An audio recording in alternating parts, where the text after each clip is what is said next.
100টা well খনন করতে চলেছি। ও জল জল ও মাই গড! তোমরা দেখতে পাচ্ছ কেনিয়ার একটা ছোট্ট গ্রামের লোকেরা জলের সরবরাহ পেল, তাও আবার মাত্র 1 সেকেন্ডের মধ্যে। একটা হয়ে গেছে, আরো 99টা ওয়েলস খনন করা বাকি আছে। তোমাদের এই ভিডিওটা দারুণ লাগবে। এই 100টা ওয়েল মিলিয়ে 500,000-এরও বেশি মানুষকে পরিশ্রুত পানীয় জল সরবরাহ করতে চলেছে। তারপর আমরা কেনিয়ার এই অংশে বেশ কিছু ওয়েল খনন করবার পরে আমরা কিছুটা দক্ষিণে নেইরির স্কুলগুলোতে গেলাম, আর অবশ্যই বলবো তারা আমাদের দেখে খুব খুশি হয়েছিল। তোমরা সবাই কেমন আছো? আমি এতটা আশাই করিনি। সবাইকে স্বাগত জানানোর জন্য ধন্যবাদ।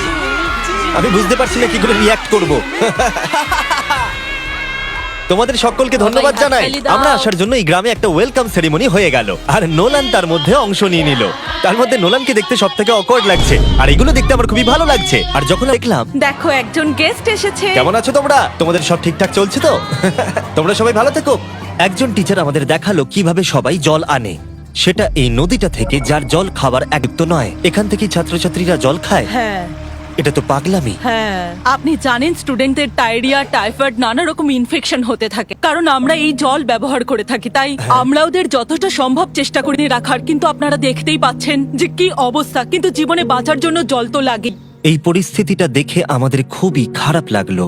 এই অস্বাস্থ্যকর জল খাওয়ার ফলে বাচ্চাদের জীবন ঝুঁকিপূর্ণ হয়ে যায় এবং কখনো কখনো সংক্ষিপ্ত হয়ে পড়ে। কিন্তু অন্তত এই গ্রামের জন্য আমরা এই পরিস্থিতিটাকে বদলাতে চলেছি। আমার মনে হয় না এটা আমার মাথায় ফিট হবে। আমার মাথাটা অনেক বড়। দেখা যাক আমরা জল খুঁজে পাই কিনা। ও ও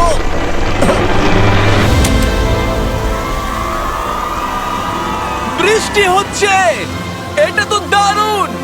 মাটির উপরে জল উঠে আসার পরে সেগুলো ধরে রাখার জন্য আমরা এই বড় ব্যারেলগুলোকে নিয়ে এসেছি, যেগুলো ওয়াটার টাওয়ারের উপরে ফিট করা হবে। এই গ্রাম এবং প্রতিবেশী গ্রাম পাবে তাই নয়, বরং জলের প্রেসারও অনেকটাই বেশি পাবে। তার মানে হলো তাদের আর অপরিষ্কার জলে জামা কাপড় কাচতে হবে না। নাও টানো। নোলানের মায়ের সঙ্গে তুলনা করলে এটা কত ভারী হবে? প্রায় 2টো নোলানের মায়ের সমান। ওহ গড! ভাই আমি কিন্তু তোমাকে এখান থেকে ফেলে দেবো। ঠিক আছে, হয়ে গেছে। হ্যাঁ, রেখে দাও।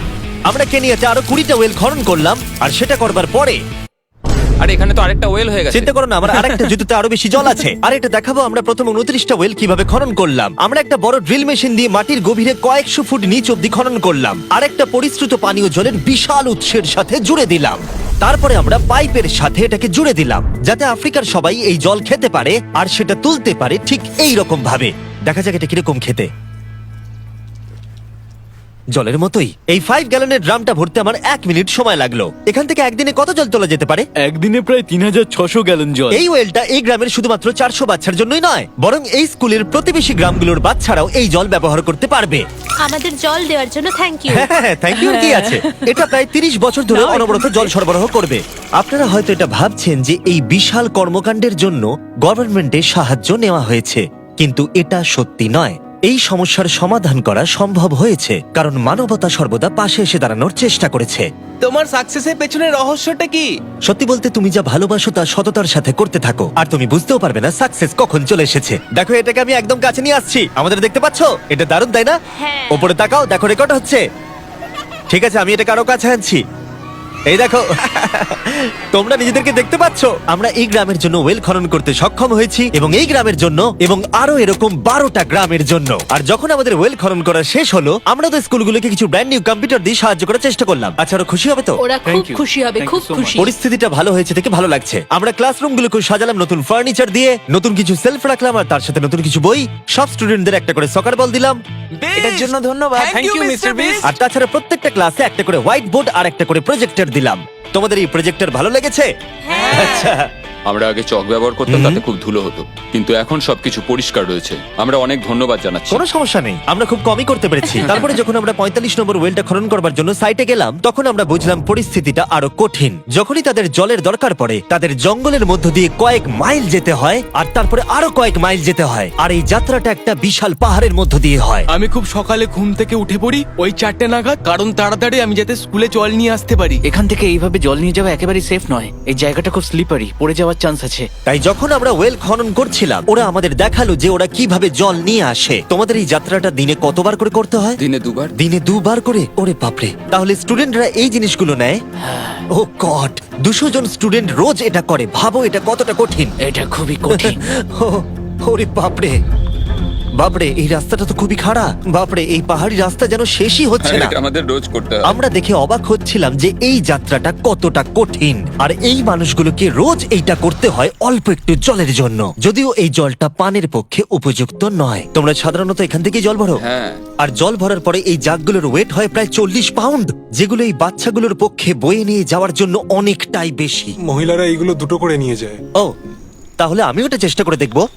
আর যেই জাগগুলো ভর্তি হয়ে গেল, আমাদের আবার ফিরে আসার সময় হয়ে গেল। তাড়াতাড়ি করো, চলো। আরে এ তো দেখছি একটু ঘামেনি। না না, আমি করব। আর তারপরে কয়েক ঘন্টা কেটে গেল এই অস্বাস্থ্যকর জলগুলো নিয়ে আসতে। আর নতুন ওয়েলটা হলো তাদের স্কুল থেকে মাত্র 10 ফিট দূরত্বে। তাহলে এরা এখন এখানেই জল ভরতে পারবে। আমি খুবই ক্লান্ত। আর তারপরে আমরা পরের গ্রামে গেলাম, যেখানে আমরা 46তম ওয়েল খনন করব। কিন্তু সেখানে আমরা সমস্যার মুখে পড়লাম। আমরা দেখতে পেলাম এই গ্রামটা 2 ভাগে বিভক্ত এই বিশাল ভয়ঙ্কর নদীটা দ্বারা। এর জল এখন বেশি মনে হচ্ছে না, কিন্তু যখন বর্ষাকাল আসে তখন জল তীব্র গতিতে আসে আর এই ব্রিজটাকে ভাসিয়ে নিয়ে যায়। আর এই ব্রিজটা এত গুরুত্বপূর্ণ কারণ গ্রামের লোকজন এই দিকে বাস করে, আর হসপিটাল বা স্কুল হলো এই দিকে। তাই তাদের অনেকবার দিনের মধ্যে এই ব্রিজটাকে ক্রস করতে হয়। এই ব্রিজটা ভয়ঙ্কর হওয়া সত্ত্বেও এটাই তাদের একমাত্র এই অবলম্বন। নদীর যখন জল বেড়ে যায় তখন এখানকার মানুষ, শিক্ষার্থী এবং পশু পাখিকেও ভাসিয়ে নিয়ে যেতে পারে। এর আগে আমরা এই নদীটা পার করতে গিয়ে 3 জনকে হারিয়েছি। এই প্রাণ চলে যাওয়া অপূরণীয় ক্ষতি, এবং তা কখনোই মেনে নেওয়া যায় না। আমরা যেইটা শুনলাম, আমরা সিদ্ধান্ত নিলাম আমরা সাহায্য করব। সুতরাং যখন এখানে নতুন ব্রিজ তৈরির কাজ শুরু হলো, যেটা তাদের ওয়েলের কাছে নিয়ে যাবে, তখন আমরা 2000 মাইল পেরিয়ে চলে গেলাম কেনিয়া থেকে জিম্বাবুয়ের উদ্দেশ্যে। আমরা আফ্রিকাতে 1 সপ্তাহেরও বেশি রয়েছি, এবং আমাদের আরো ওয়েল খনন করতে হবে। তোমার গায়ে গন্ধ বেরোচ্ছে। এটা অদ্ভুত, কিন্তু আজকে আমি স্নান করেছি। Wow! ঠিক আছে, আমাকে শেষ করতে দিলে আমি হাত দুটো নামিয়ে নেবো। তোমরা কি আমাকে বাকি ওয়েলগুলো খনন করতে সাহায্য করবে? ঠিক আছে। হ্যাঁ। আমাদের প্রথম কাজ ছিল একটা লোকাল হসপিটাল ঘুরে দেখা, যেটার ভীষণভাবে পরিষ্কার পানীয় জলের দরকার ছিল। ভেতরে ঢোকার পর আমরা বুঝতে পারলাম এই গ্রামগুলোর উপরে এই হস্তভাব কতটা বেশি। এক বছরে এখানে কতগুলো সন্তানের জন্ম হয়? এক মাসে মোটামুটি 50টা বাচ্চা। মানে বছরে 600 জনের জন্ম হয়। ওয়াও! কিন্তু দুর্ভাগ্যবশত অন্তঃসত্ত্বা মহিলাদের পানীয় জল পেতে কয়েক মাইল হেঁটে যাতায়াত করতে হয়, আর তারপরে এই ভারী বাকেটগুলোতে করে জল বয়ে নিয়ে যেতে হয়। যাই হোক, ভালো খবর হলো এটা, আমরা একটা নতুন মডার্ন ওয়েল পাম্প কনস্ট্রাকশন করছি। ভালো করে, ওদিকটা। এখন যেটা প্রয়োজনীয় সেটা হলো এগুলোকে চালু করা। যাই হোক, নোলান, তুমি কি তৈরি? আমি তৈরি। ওভার! একটা ড্রামাটিক জুম ইন করো। নোলান, আমি বাটন প্রেস করলাম, জল কি পড়ছে? জল পড়ছে। তোমরা একবার গিয়ে দেখবে নাকি? হ্যাঁ, চলো যাওয়া যাক। আমার ভালো লাগছে যে মানুষকে আর জলের জন্য বেশি দূর যেতে হচ্ছে না। এর থেকে ভালো জিনিস আর কিছু হতেই পারে না। এখানে নোলান খুবই ভালো ডান্স করতে পারে। ও তোমাদের সাথে নাচবে। আমাকে সবসময় নাচ করতে কেন বলে? দেখো কি করছে। হে ভগবান, আমি আমি আমি এটা আর দেখতে পাচ্ছি না। পরিশ্রুত পানীয় জলের সরবরাহ নিশ্চিত করে দেখলাম এই গ্রামের অনেক স্টুডেন্টদের যাতায়াত করতে সমস্যা হয়। তাই আমি ডিসাইড করলাম সবাইকে নতুন বাইসাইকেল দেব। আমি জানি এখানে অনেক বাচ্চা আছে, কিন্তু আমাদের কাছে অনেক বাইসাইকেল আছে। পরিষ্কারভাবে বলে দিই, আমি সাইকেল চালাতে পারি না। জিমি শুধু সাইকেল বিতরণ করতে পারে। কোনোদিন চালাতেই শিখিনি। চলো তোমাদের নতুন সাইকেলগুলো চালাও দেখি। 3, 2, 1, চলো। সবাই আমাকে বেরিয়ে যাচ্ছে। খুব সাবধানে, আমি কিছু চালাতে পারি না। কারোর সঙ্গে আমার ধাক্কা লাগবে। তুমি কি চালাবে এটা? ঠিক আছে, যাও চালাও। ঠিক আছে। সাইকেল বিতরণ করবার পরে আমরা ওয়েল খনন করা চালিয়ে গেলাম যতক্ষণ আমরা পৌঁছলাম ওয়েল নম্বর 69। এই সোলার পাওয়ার্ড ওয়েলগুলো বিশেষভাবে ডিজাইন করা হয়েছে গ্রামের কৃষকদের জন্য। চাষের জন্য প্রয়োজনীয় জল সরবরাহের পাশাপাশি শস্য এবং গবাদি পশুর জন্য, এমনকি ড্রাইস ছাড়াই। প্রত্যেকটা প্যানেল 200 ওয়াটের। এটা পাম্পের সাথে অ্যাটাচ করা আছে। এই পাম্পটা প্রতি ঘন্টায় 5000 লিটার জল তোলে। বলতে গেলে এই গ্রামে আমরা আনলিমিটেড জল পাচ্ছি। এটা দুর্দান্ত। জিম্বাবুয়ে থেকে চলে আসবার পরে আমরা চেয়েছিলাম আফ্রিকার সমস্ত জায়গায় জল পৌঁছে দিতে। তাই আমরা আরো ওয়েল খনন করলাম উগান্ডাতে, সোমালিয়াতে এবং ক্যামেরুনে। যদি আপনারা আরো বেশি দেখতে চান, তাহলে আমরা খুব তাড়াতাড়ি ফিলান্থ্রপিতে আরেকটা ভিডিও আনতে চলেছি। এই গ্রামগুলোতে সময় কাটিয়ে আমি পানীয় জলের উৎসের গুরুত্ব কতটা তা বুঝতে পেরেছি। কি করে এটা চাষে সাহায্য করে, ফসল ফলাতে, কিভাবে হসপিটালের জন্য পরিষ্কার পরিবেশ তৈরি করে, এবং সবথেকে গুরুত্বপূর্ণ হলো পরবর্তী প্রজন্মের শিশুদের জন্য একটা সুস্বাস্থ্যকর জীবন উপহার দেওয়া এবং তাদের ভবিষ্যৎ সুনিশ্চিত করা। আমরা বিশুদ্ধ পানীয় জল পেতে অনেক অপেক্ষা করেছি। জল হলো জীবন। এবং স্থানীয়দের সাহায্য নিয়ে আমরা নতুন ব্রিজটা তৈরি করতে সফল হয়েছি, যেটা এই গ্রামবাসীরা পরবর্তী 100 বছর ব্যবহার করতে পারবে। আমাদের জীবন এখন সুরক্ষিত, আমরা সব একসঙ্গে থাকতে পারবো, দুশ্চিন্তা দূর হয়ে গেছে। এই ভিডিওতে আমরা 100টা ওয়েল খনন করে অনেকের জীবন বদলে দিয়েছি, কিন্তু এটা যথেষ্ট নয়। তাই এই ভিডিও ছেড়ে যাওয়ার আগে আমি রিকোয়েস্ট করছি beachphilanthropy.org/wales এ যান, অথবা ডেসক্রিপশনের লিংকে গিয়ে সম্ভব হলে কিছু টাকা ডোনেট করুন। আমরা এই ভিডিও থেকে 1 টাকাও প্রফিট করছি না। আমরা এখান থেকে পাওয়া টাকার পুরোটাই কাজে লাগিয়ে দেবো ওয়েল খনন করতে, যেটা তোমরা ভিডিওতে দেখলে পৃথিবীর চারিদিকে। আমি জানি এটা শুনতে খুবই অদ্ভুত যে একটা ইউটিউবার এই সবগুলো করছে, কিন্তু কাউকে তো এটা করতেই হবে। কিন্তু জানি না এটা কারা করবে, তাই আমরা করছি। আমরা যতটুকু করতে পেরেছি তাতে অনেকের জীবন বদলে যাবে বলে আশা করছি। আর ফাইনালি 100তম ওয়েল। ও মাই গড, আমাকে ক্ষমা করে দাও।